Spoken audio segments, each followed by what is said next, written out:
గత 2 రోజులుగా విజయవాడ మాజీ పార్లమెంట్ సభ్యులు కేశినేని నాని గారు సోషల్ మీడియా వేదికగా చేస్తున్న వ్యాఖ్యలు చూస్తుంటే దెయ్యాలు వేదాలు వల్లించినట్లుగా అనిపిస్తూ ఉంది.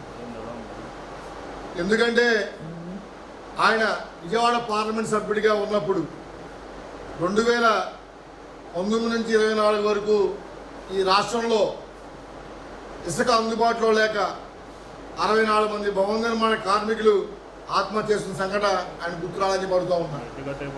ఆ రోజు నువ్వు విజయవాడ పార్లమెంట్ సభ్యుడిగా ఆయన నువ్వు ప్రజలకు న్యాయం చేస్తావు, కార్మికులకి న్యాయం చేస్తావు అని చెప్పి నేను గెలిపించినప్పుడు నువ్వెందుకు మాట్లాడలేదు? ఆ రోజు ఇప్పుడు వినిపిస్తున్న గళం ఆ రోజు మూగపోయిందా?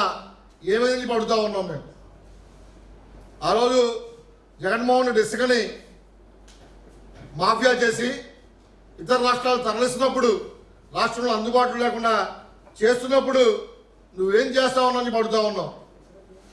చంద్రబాబు నాయుడు గారు ఎన్డీఏ కూటమి అధికారంలోకి వచ్చిన తర్వాత ఉచిత ఇసుక విధానాన్ని తీసుకొచ్చి ఇసుక ఇవాళ యజమాని ఇంటికి టన్ను 300 రూపాయలకి వచ్చే పరిస్థితి రోజులు ఉంటే కార్మికులందరూ ఆనందంగా ఇళ్ల నిర్మాణంలో భాగస్వాములు అవుతూ ఉంటే నువ్వెందుకని చూసి ఓరవలేకపోతా ఉన్నావు అని చెప్పి సందర్భంగా అడుగుతూ ఉన్నావు. అదేవిధంగా నువ్వు పార్లమెంట్ సభ్యుడిగా ఉన్నప్పుడు కనీసం ఒక్కసారైనా సరే ఈ రాష్ట్రంలో ఉండే ఇసుక దోపిడీ మీద ఎందుకు మాట్లాడలేకపోయావు? ఆ రోజు ఇసుక దోపిడీలో నువ్వు వాటాలు తీసుకున్నావా? అందుకని మాట్లాడలేకపోయని చెప్పి అడుగుతూ ఉన్నావు. అదేవిధంగా యాష్ గురించి మాట్లాడుతూ ఉన్నావు.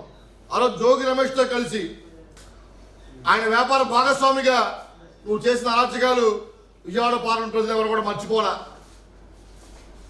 కనీసం ఒక్కసారైనా సరే ఏ కార్యకర్తకు అన్యాయం జరిగినా, ఏ కార్యకర్త ఇబ్బంది కలిగినా ఒక్కసారి పరామర్శించామని చెప్పి అడుగుతూ ఉన్నాను. వైసీపీ జగన్మోహన్ రెడ్డి అధికారంలో ఉన్నప్పుడు ఈ రాష్ట్రంలో రావణ కాష్టంలాగా రగిలిపోతూ ఉన్నప్పుడు కానివ్వండి, లేకపోతే పని లేక కార్మికులు ఆత్మహత్య చేసినప్పుడు కానివ్వండి, ఎందుకు నువ్వు మాట్లాడలేదు? ఈరోజు ఎందుకని అడుగు ప్రభుత్వం మాట్లాడుతుంది పడుతూ ఉన్నావు. యాష్ గురించి మాట్లాడుతూ ఉన్నావు, దోపిడీ జరుగుతుందని చెప్తా ఉన్నావు. చంద్రబాబు నాయుడు గారు ముఖ్యమంత్రి అయిన తర్వాత యాష్ని ఇవాళ టెండర్లు పిలిచి పారదర్శకంగా చేస్తున్న పరిస్థితి ఉంటే నువ్వెందుకని దాని గురించి మాట్లాడుతుంది అడుగుతున్నావు. అభివృద్ధిని చూసి ఓరవలేకపోతా ఉన్నావా? మీ తమ్ముడు కేశినేని చిన్ని గారు, మా నాయకుడు, విజయవాడ పార్లమెంట్లో చేసిన అభివృద్ధిని చూసి ఓరవలేక విషయం చిమ్ముతా ఉన్నావు నువ్వు. కేశినేని నాని పార్టీ మారిన దగ్గర నుంచి కాటన్ నానిగా మారాడు. ఇవాళ ఏం కనబడితే అభివృద్ధి చూసి సహించలేక కాటలేస్తా ఉన్నావు నువ్వు. అభివృద్ధిని చూసి ఓరవలేక ఇబ్బంది పడతా ఉన్నావు నువ్వు. ఈ తమ్ముడు ఎదుగుదలను చూసి ఎందుకు నువ్వు ఓరవలేకపోతా ఉన్నావు? నువ్వు చేయలేకపోయిన పనిని ఆయన చేస్తున్నందుకు బాధపడుతున్నావా? ఎందుకని నువ్వు ఈ విధంగా మాట్లాడుతావు సందర్భంగా అడుగుతూ ఉన్నావు.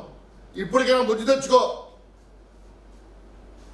తెచ్చుకొని సవ్యంగా ప్రవర్తించు, లేకపోతే విజయవాడ ప్రజలు నీకు గుణపాఠం చెప్పడం ఖాయం.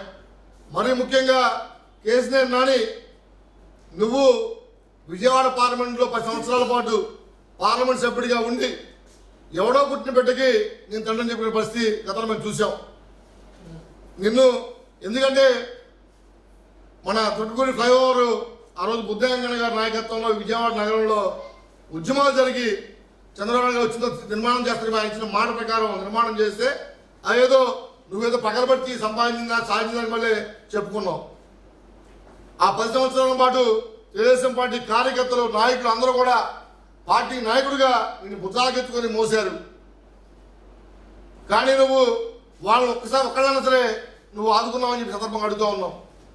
ఈరోజు చిన్ని గారు పార్లమెంట్ సభ్యుడు అయిన దగ్గర నుంచి ఈ పార్లమెంట్ అభివృద్ధి కోసం ఆహ్లాదిస్తూ కృషి చేస్తూ ఉన్నారు. అదేవిధంగా 40 గ్రామాలని దత్తత తీసుకొని ఏది చంద్రబాబు నాయుడు గారు ఏదైతే చెప్తా ఉన్నారో ఎంటర్ప్రెన్యూర్ ఫ్యామిలీ, ప్రతి కుటుంబంలో కూడా వ్యాపారస్తులు అని చెప్పి విధానంతో ముందుకెళ్తా ఉన్నారో ఆ విధానంతో 40 గ్రామాలను దత్తత తీసుకొని అందులో ఉన్నటువంటి యువకులకి 40 మంది ఎంపిక చేసుకొని సొంత నిధులతో వాళ్ళకి స్టైఫండ్ ఇస్తూ ఎన్ఆర్టీఐ పంపించి శిక్షణ ఇచ్చినటువంటి నాయకుడు చిన్ని గారు. ఆయన చేస్తున్నటువంటి అభివృద్ధి కార్యక్రమాలని చూసి ఓర్వలేకపోతా ఉన్నాం. నీ కళ్ళు మండిపోతూ ఉన్నాయి, కడుపు ఉబ్బరంతో తట్టుకోలేకపోతా ఉన్నాం. కాబట్టి మేము కార్మికుల పక్షాన్ని నీకు యూనో ప్యాకెట్ని అదేవిధంగా హైడ్రోజ్ పంపిస్తా ఉన్నాం. నువ్వు కడుపు ఉబ్బరంతో గ్యాస్ పెరిగిపోయి కడుపు ఉబ్బరంతో ఉన్నావు, నువ్వు ఈ అభివృద్ధి నుంచి ఓరవలేక.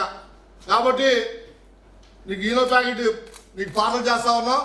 యూనో ప్యాకెట్ వేసుకొని నీళ్ళలో కలుపుకొని తాగి ఉబ్బరం తగ్గించుకో. విజయవాడ పార్లమెంట్లో చేసిన అభివృద్ధిని తట్టుకోలేక నువ్వు కండలో నిప్పులు పోసుకుంటా ఉన్నావు. కాబట్టి డ్రాప్ చేసుకొని చల్లబడని చెప్పి సందర్భంగా తెలియజేస్తా ఉన్నావు. నువ్వు కనుక పిచ్చి ప్రలాపంలో హైదరాబాద్లో ఖాళీ కూర్చొని ఏ పని లేక పిచ్చి ప్రలాపం చేస్తే నిన్ను విజయవాడ ప్రజలు ఎవరు కూడా ఊరుకోరని చెప్పి నీకు బుద్ధి చెప్తానని హెచ్చరిస్తా ఉన్నాను. చూసారు కదండి. మరి ఈ వీడియో కనుక మీకు నచ్చినట్లయితే ఒక లైక్ కొట్టేసి మీ అభిప్రాయాన్ని కూడా కామెంట్ బాక్స్లో తెలియజేస్తూ ఇలాంటి ఇంట్రెస్టింగ్ అప్డేట్స్ కోసం మా ఛానల్ని సబ్స్క్రైబ్ చేసుకోండి.